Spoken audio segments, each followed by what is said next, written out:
What's up, FNM crew? I'm back with another video for y'all.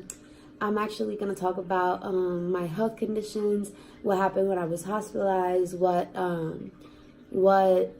did I go through, why am I actually cyber instead of going to school, what happened with me, all those kinds of stuff. So yeah, let's get right into the video. So everything started when I was a baby. I actually aspirated amniotic fluid. Okay, anyways, my mom was actually 17 at the time, 17. I actually grew up being a kid with asthma. I've been my whole life dealing with asthma. I've had a horrible cough, like my whole life. Like, you know when you get like a barky cough when you're when you have a cold or something and all that, it's nasty. Well, I've had that my whole life. It's not only a week or 2 days that I cough like that. No, I still do. So yeah, when people listen to me, they're like, girl, are you sick? I'm like, honey, if you knew. So I've been like, throughout the years, I've always went to the hospital because I would have asthma attacks.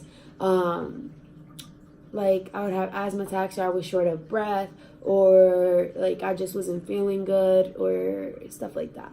So an asthma attack is actually like, so for me, my asthma attack, I have severe asthma. So the asthma attacks that I have, I actually got a hole right here. Like it's like it goes in deep right here. And then I actually can't breathe. So like I stop breathing and my mouth like shuts. So I can't like talk. Well, I've actually had an asthma attack that I couldn't hear. Like my ears like were blocked. Like I just heard like echoes and stuff like that, so I couldn't hear, and I actually couldn't speak. But that was like a year ago. Yeah, that was last year.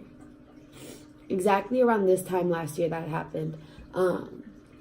So yeah, I was actually like 1 hour or two like during that asthma attack, and my mom was like holding me and like doing anything that a mom could do to their asthma kid, like inhalers, giving me stuff to drink, all that stuff, trying to get me to breathe, sit me up and all that.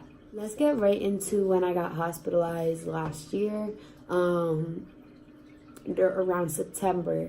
So last year was actually one of the most difficult years for me. I don't know what it was. People say it was because the environment wasn't good last year. There was a lot of pollution. There was a lot of blah, blah, blah. Yeah, all that kind of stuff. I don't know. So that's why they said that last year was like one of my worst years. So last year, like each month, I would go to the hospital like around 5 times. Just like a hospital emergency room visit. So like, yeah, 5 times in a month. So it's just like really hard to get into and like talk about it. But so yeah, I would actually go to the emergency room many times in a month, many times in a year, just because I was never feeling okay. And every time, let me tell you guys, every single time I went to the hospital, they would all tell me the same thing. They would all give me what is it? They would make me do a chest x-ray or get a chest x-ray done, and they would just give me a referral for another inhaler, but the same one, but a new one. They said because they were like, I couldn't use the old one no more. It's stupid. So they would always say, oh, it's just your asthma's acting up. You haven't been taking your inhalers right. Da da da da. Like, okay. So I was actually taking like around 8 inhalers. Yeah. Basically all the inhalers you see on a list. I'm just kidding. But I was actually taking many inhalers, nebulizers and all that crap. Inhalers are just like pumps. So yeah, this is like the inhaler, how they look like. So they actually give a tube. So this is like the tube. Here it actually says like the doses. This one actually has 192. This one's new.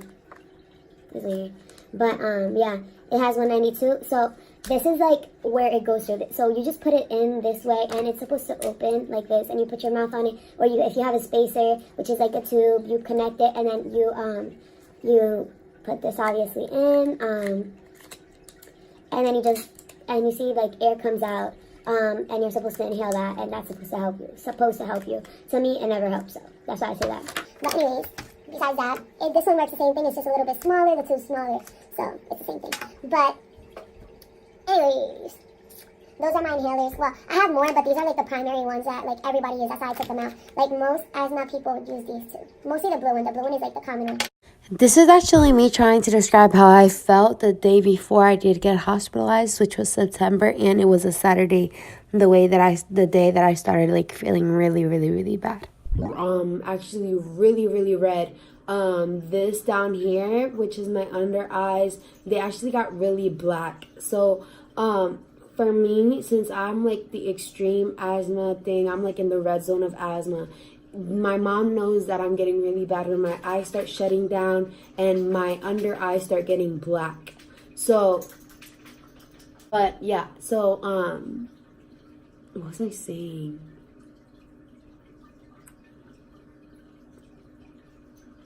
I don't remember what I was saying. Oh, okay. So, yeah, my mom knows that I'm getting really bad in like asthma wise and like breathing wise when I get a hole right here on my throat, and when my under eyes start getting black and my eyes really start shutting down, they start getting red. So for me, my eyes, like I have really big eyes, so when you see me like this, you better say something, honey, cause y'all girl might just catch an asthma attack. Oh, anyways, are you done? Okay. Anyway, she interrupted. But, yeah. So, that's me. So, that night, I was actually feeling really bad. That's, like, exactly how I was feeling. Like, I felt shortness of breath. Every time I breathe, I hear, like, a wheeze.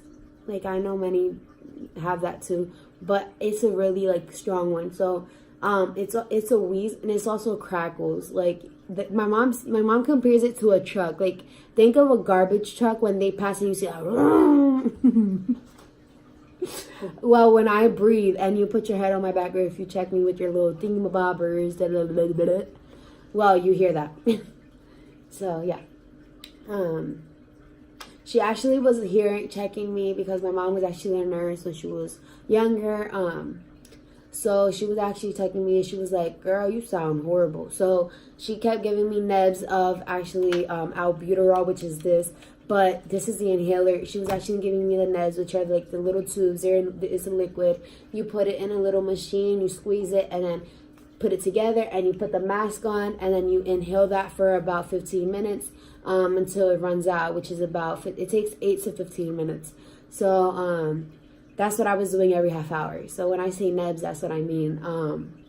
So I was actually doing that every half hour that night. And then Sunday morning, like I couldn't get up from my bed. Like ribs were hurting. The middle of my stomach was hurting. Chest hurt. Arms hurt. My back was hurting. Like where so it's like a form like this on my back. I don't know what the heck it's called. Well, that was hurting. Yeah, so I could barely walk. I would shake, like my legs would shake every time I would walk because I just couldn't hold myself up. Like it was horrible. So my mom actually took me a shower that morning and she was like, we're taking you to the hospital because you have a little hole on your thing. You can't breathe. It's like, you could hear me like I would breathe like that was like that, like a dog. Like that was me because I freaking didn't feel oxygen coming in. So don't make fun of me, okay? My dad actually helped me get down the stairs afterwards, and I was like, crap. Like I didn't want to go to the hospital just because they always tell me the same thing. So I was like, watch, I'm gonna get a chest X-ray done. They're not gonna give me anything. They're just gonna say it's the same thing. So let me tell you something. I was actually really emotional. So they had put in I was in the room and I was just looking around and I was like, why me? Like I actually like for a minute I was like questioning God, and like I was like, how? If I'm like actually following what you're telling me to do, like I'm actually going to church, I actually pray, I do this, and that. But that was actually wrong of me. But at the same time, it's like, we're human. We go through those kinds of things. We go through those kind of stages where we question God. And so that day I was actually feeling really emotional, and I was actually my eyes were watering and everything. So when I started crying that Sunday morning in the car on my way to the hospital, because I was in so much pain that I couldn't like resist. My youth leader and his sister, his mom and dad, and one of the youth from the church actually they went over there to the hospital. They actually showed up when the respiratory therapy. X-ray people, they like got me in the, like I couldn't walk, so they took me in the same bed that I was in. So I was in the bed and I was on my way to get an X-ray, and my mom was behind me because my mom asked if she could go with me since I was in so much like pain and all that, so she could help me stand up and all that stuff. So my mom was actually coming, and the youth people, they actually showed up when I was on my way to get an X-ray done. Chest X-ray once again. They showed up, and when I heard my youth leader's voice, which is like one of the closest people one of the closest people I am towards to, like me and him go, like every time you see me and him, shout out to you, Abi Mael, but every time you see me and him, we're like actually really close. So when I heard his voice, I started crying while I was getting an X-ray done. Nobody knows, my mom didn't even know, but I actually started crying, and the nurse was like, "Are you okay?" Da-da-da. I was like, yeah. I was actually crying, and because I didn't think those were the least people that I expected to come visit me, just because we were starting to get close. It wasn't like we were really, really close at the time. We were just starting to get close, and so I started crying, and I was like, wow, like that's crazy. So I got my chest X-ray done. They walked me back to my room, and they were there waiting for me. I got to my room, and I started like laughing, and my eyes were watering. And then my youth leader was actually making jokes because he wanted to cheer me up or whatever, and I was actually laughing. And like his sister is a nurse, like she studied nurse or whatever. I think that's what it is, but she studied medicine and all that, so she kind of knows a generalization of medicine. So she was like she kept yelling at I'm like, stop making her laugh, you're gonna make her have an asthma attack and all that stuff, because I would laugh and I would cough. Yeah, that's what everybody loves about me, because I laugh and cough. This was Sunday, so I got hospitalized Sunday. I've never been hospitalized in Pennsylvania before, so all the times I've been hospitalized was in Puerto Rico. So when I got hospitalized here, I was like, oh mom, this is gonna be creepy. They gave me a folder. So yeah, they gave me like a folder like this with my information on it, you know.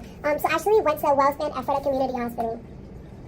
They're good, it's okay. But yeah, they gave me this, it's just like the patient information or whatever, and how it's gonna be, and what I could do and not do. Then we got hospitalized, went up to my room. I was like, oh, this looks creepy, but you know, we could work with it.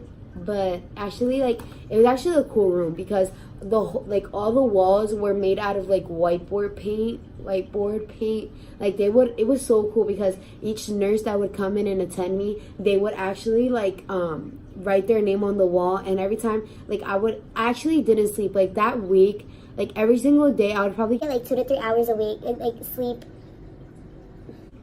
2 to 3 hours of sleep a day, like max 4. It was like a chair that you could like lay down in and all that stuff. It was a really comfy chair. And then there was my bed, and on the other side was like my oxygen machine, the thingy that checks my oxygen. That machine was there. Then it was like my IV tube or whatever. Yeah, they had stuck me with an IV in the emergency room already. So when I got up there, I already had an IV in.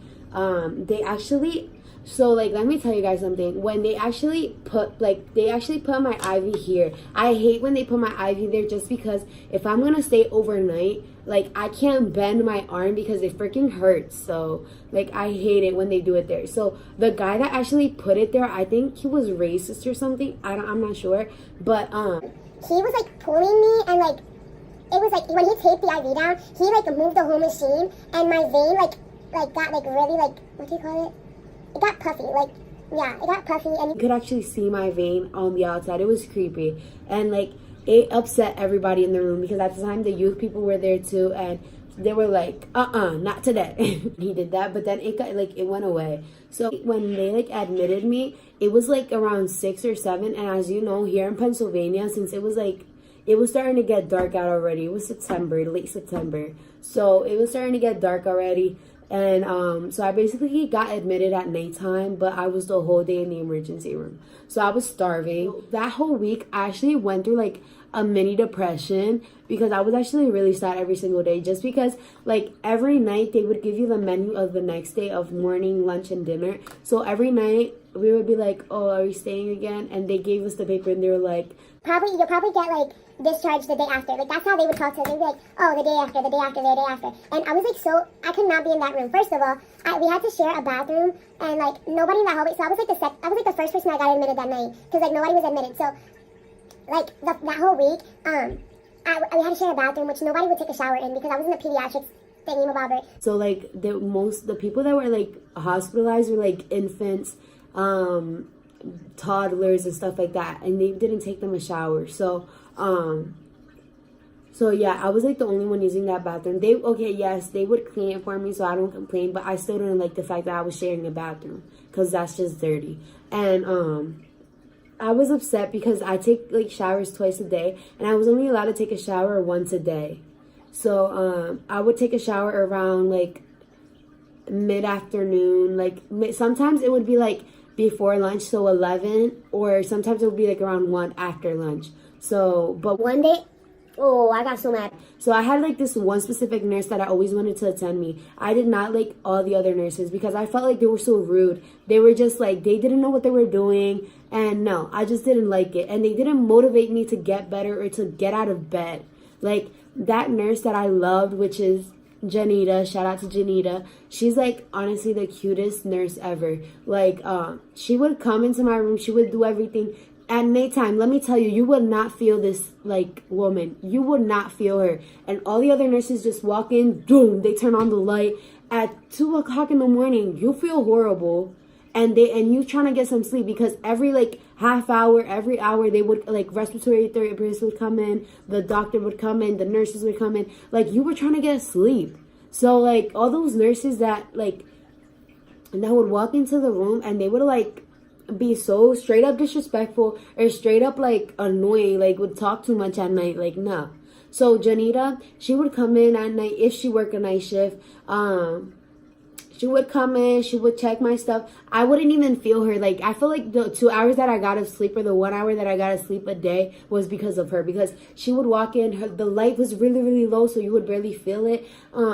She would check my bathroom, clean my bathroom, because I had a bathroom like in my room. And she would just check all that. Like she was so kind. And every single morning that I would wake up and look at the wall, the whiteboard wall, and I would see her name there with a little smiley face, I would get so excited to start the day. I would be like, yes. She was the only one that would motivate me to get out of bed. So mind you, I haven't gotten out of bed for like 3 days. So it was like Sunday, Monday, Tuesday, and it was going on to Wednesday. Blah, blah, blah, blah. So it was already Wednesday, and she knew that what was going on, but they didn't actually tell us. Like all the stuff that they knew that I had or whatever, they wouldn't actually inform my mom about it. They would just like keep it to themselves. Yeah, they were like that. So my mom would actually ask her, and she would actually tell us. So she would show us like x-rays and all that stuff. But she would be like, oh, if you don't get out of bed and you don't get on like the little comfy chair next to your bed, I won't give you breakfast. So she would actually take my breakfast to her little office or whatever, and she would walk in every like 5 minutes. And I remember I would test her, like I would be like, no, because I didn't want to get out of bed I didn't get out of bed because I wasn't showered. So I didn't want to get out of bed just because I wasn't showered. If I didn't shower, I wasn't going to get out of bed, and you weren't going to make me. Like that was me. I was just mad, straight up mad. And she was like, get out of bed and get on your little comfy chair, and we could work with it. And I was like, okay. So she would walk in she walked in 5 minutes later. I was still in my bed. I was like, Janita, I'm not getting out of my bed till I take a shower. And she was like, well, you can't take a shower right now because your steroids are actually flowing. So yes, I would actually get injected with steroids. So like steroid injections, because I was actually taking them by mouth, like prednisone and all that. I was taking them by mouth, but they thought that like doing it both ways was gonna better me, which didn't do crap. It just like, it was just dumb of them. They were just giving me steroids for no reason. So they would give me antibiotics, Strovane, steroids, Strovane, and all that stuff. So she was like, your steroid is actually running, so you can't take a shower right now. And I was like, then I'll wait. She walked in 5 minutes later, and I was actually sitting on my chair. I was like, can I get my breakfast now? She was like, of course. So she walked in with my little table, and she got me breakfast or whatever. And then I was like, finally. And then she was like, well, you needed to get out of bed. Like, that was going to help you, like, get better. And I was like, whatever. By now, I was actually on oxygen. So I was actually on oxygen because my oxygen level would go so low. It was crazy. So my oxygen level would go down to like, the lowest it got was like 68. Yeah, it's horrible. So like they would actually plug me in on oxygen because, and I would actually like, the bed are like, you could lay down, go up, sit up, blah blah blah. So I would actually lay down, but it wasn't flat. Like I like to, it was, so for example, imagine this, and my bed was like I would like to sleep like that, but at my oxygen level, when I was sleeping like this, it was horrible. So like this is like the bottom of the bed, this is like the top part. So I would sleep like this. So every time I would sleep like this, my oxygen level would drop so low that the machine started beeping, and like it wouldn't let nobody sleep. So I would be so mad. So they would actually like put my bed up like this straight. So I was actually sleeping like my legs were here and my upper body was like this. So I was actually sleeping like sitting up. So it was horrible. I could not find sleep. I was like, Mom, this is horrible. Like my mom would actually start crying because there was like, I think it was like the third or second night that I got really bad because my dad actually, as many know, like he actually wears a lot of cologne or whatever, or not like, or like he wears lotion, so he always wants to smell good. So that day, my dad had came to visit me for the first time. It was actually Monday or Tuesday. It was Tuesday. And he came to visit us because Monday he did come for a little bit and then he left. But Tuesday he came and he stayed the whole afternoon with us. And like I got really bad on oxygen. Like I started catching a hole again right here, and I couldn't breathe. Like I got red and all that. So like the nurses rushed in. They had to check my dad out. They had to like wipe him off so he wouldn't smell like the way he did. If not, he had to leave. So they actually wiped him off, but my dad kind of felt bad, so he ended up leaving.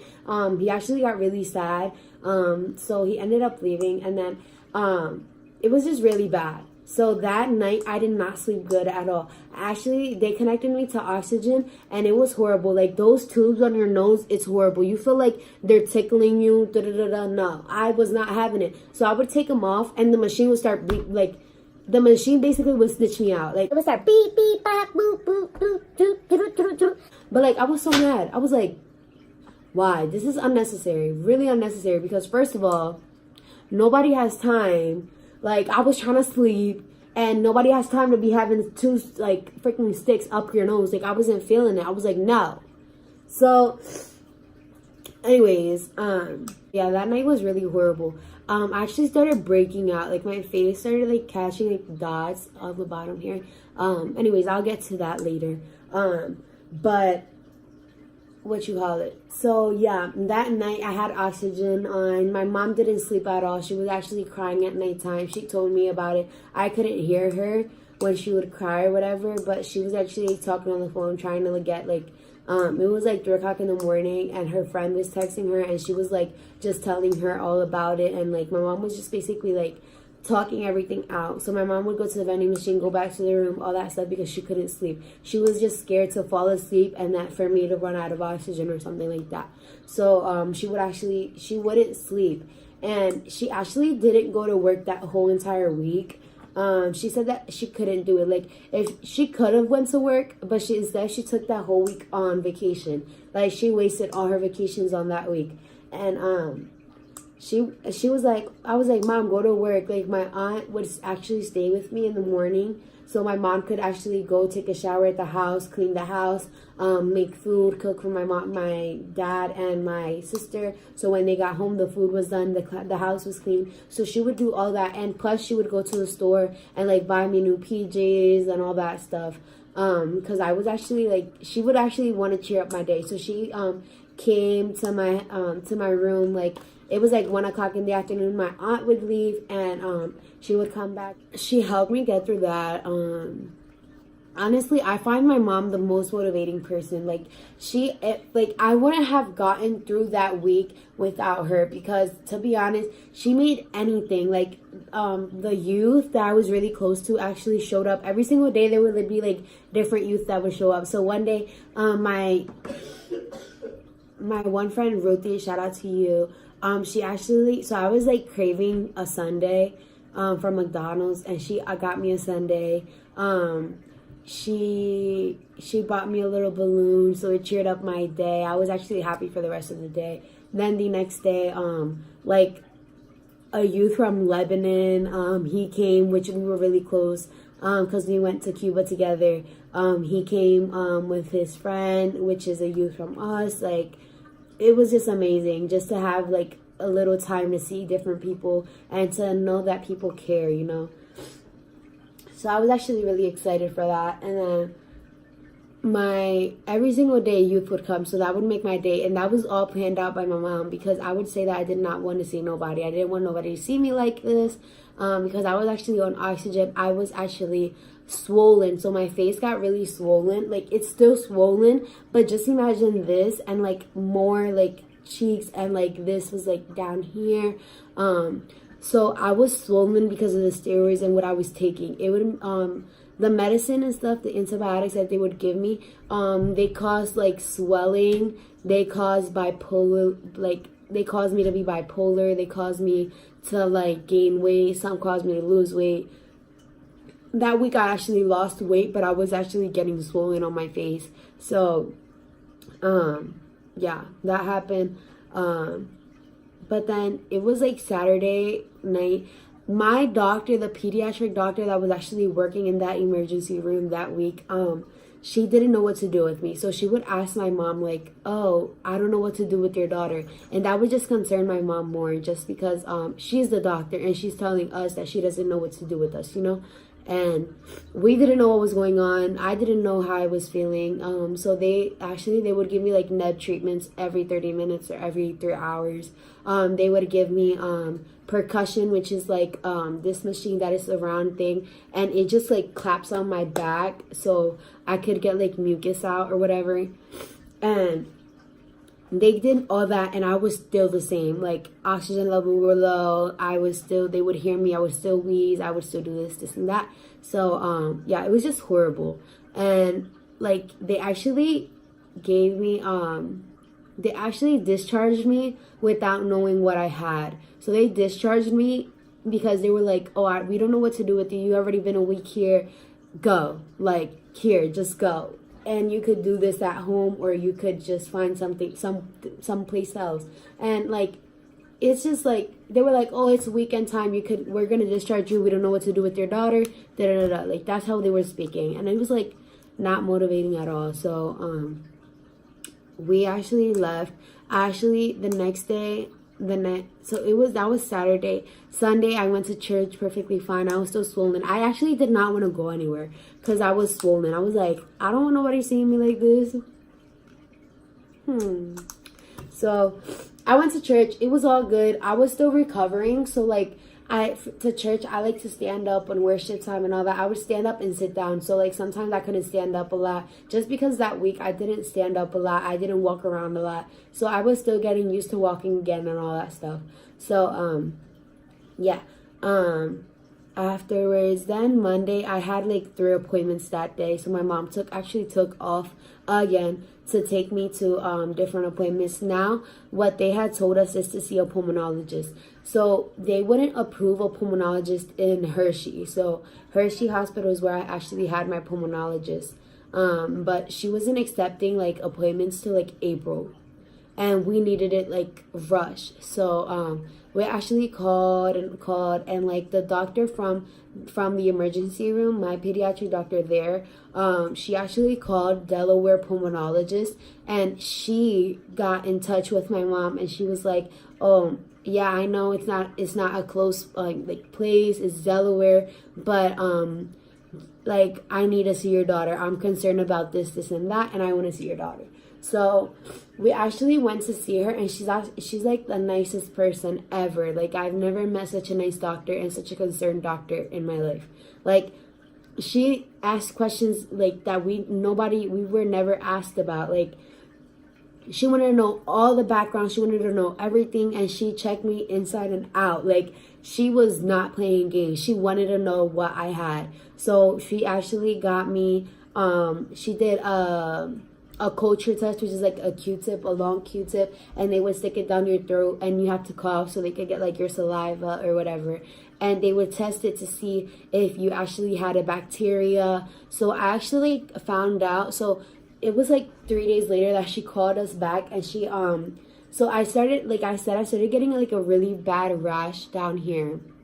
So like it's like, imagine red little dots, and then some were filled with pus. It was disgusting. So I actually found out that I got pseudomonas in the hospital. So they said it's because since I was sharing bathrooms, like I got that bacteria from the hospital, and since I was like hospitalized for such a long time, I got it in the hospital. But it's fine. So yeah, that happened, and then it just got like, I started feeling insecure. So that's when I started feeling insecure about my skin, my like how I was looking. Like my face was swollen. I did not. So I was not dealing with this. So my mom would do my hair, she would do my nails, she would like buy me new clothing, things that I liked, and that she knew that would cheer me up and that would make me feel so much better and so much secure. So that's what she did. We actually went to Delaware, and I was actually like scared, but at the same time excited, because I knew that this doctor was going to do everything in her hands that she can possibly do to find out what I had. And she found out I had a bacteria called Pseudomonas, which causes a rash under your neck, face, back, all that kind of stuff. So I actually had it around my back, under my face, and those are the only places. I was actually starting to get it around my arms. So yeah, that's what like caused us to be concerned about it. So she told us we had pseudomonas, that I had pseudomonas, and the antibiotic that I was supposed to take, the neb, it's an antibiotic in a neb. So the same thing as like this, it's in a neb. And that antibiotic cost $6,000. So say like almost $7,000, because it was a $6,000 and something dollars. And my insurance was not trying to cover it. They were like, oh no, we need more information. We need to know why you need it and all that stuff. Even though we had medical records, even though we had my pulmonologist calling every single day to get it approved, they did not want to approve it. So my family started going crazy. They were actually gonna start selling some of their things to like get money and be able to pay for the antibiotic. So my dad actually, many of my close friends know, my dad is a sneakerhead, and my dad actually he collects shoes. So Jordans, LeBrons, well, not LeBrons, he barely has, I don't think he has LeBrons, but yeah, he doesn't have LeBrons. Like Jordans, Nikes, all that stuff. He has a collection of shoes. So he has shoes signed by basketball players. He has shoes signed by Michael Jordan and all that stuff. So he was actually like starting to find out where to sell them online. He was actually talking to his friends so he could sell them to them. So yeah, that was going on. My dad was going crazy. And like 3 days later, my parents would see me, and I would actually cry because this already hurt. So I was like red down here, like swollen. I wasn't feeling good. So how do you think I was gonna feel? So I was feeling horrible. So my mom couldn't see me like that, and we went back up to my pulmonologist in Delaware, and she saw me again, and she was like, honey, you're getting really worse. Like, we're gonna get this neb approved. So we actually got the neb approved, like the antibiotic approved. The insurance actually paid for everything. Thanks to God. All glory to God.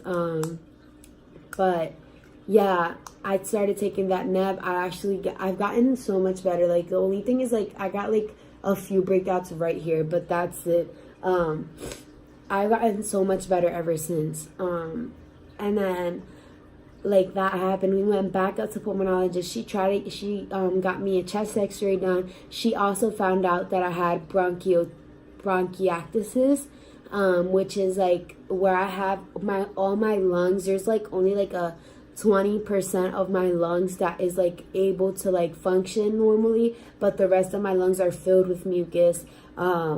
It's just like disgusting. I'm not gonna speak about it.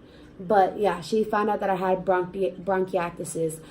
So she got me a chest, like a chest percussion thingy-mabobber. So it's like a jacket, it's a vest that you plug in. It has like 4 buckles. You plug it in. It has 2 holes. You connect 2 big holes onto the jacket, and then it's like a big machine. You plug it into an outlet, and you just hit quick start, and then like the vest like blows up, and then it just starts giving me percussion everywhere, my back, the front, everything. So it's supposed to cause me to cough and like cough all the mucus out so I can get better and I won't have bronchiectasis does not have a cure. So no matter how many times I do that vest, I would probably get a little better, but it does not have a 100% cure.